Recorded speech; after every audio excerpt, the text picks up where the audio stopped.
আমি একটি কফিন খুঁজছিলাম।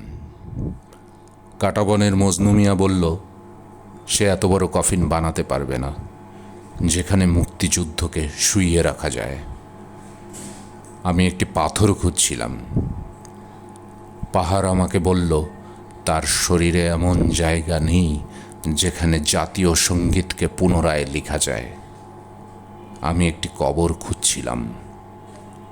পলিমাটি আমাকে বলল মাটির একটি কণাও নেই যেখানে চেতনাকে দাফন করা যায়। অথচ আমি রিসেট বাটন চেপে নতুন করে শুরু করতে চেয়েছিলাম।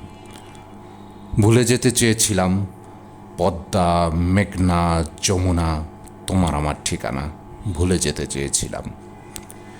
এবারের সংগ্রাম আমাদের মুক্তির সংগ্রাম।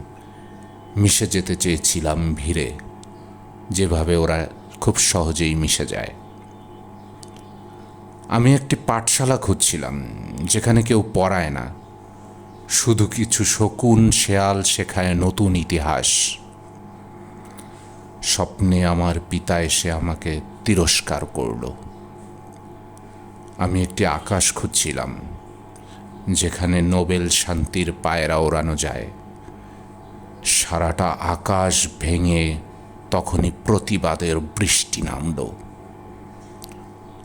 আমি একটি পতাকা খুঁজছিলাম যেখানে জাতিসংঘের সিলমোহর লাগানো যায়।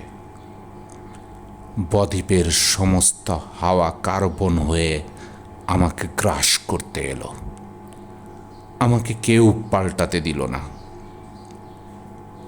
তবুও যারা প্রতিদিন পাল্টে যায়, কে তাদের ঈশ্বর, কে তাদের কারিগর? কেমন আছে আমার বাংলাদেশ?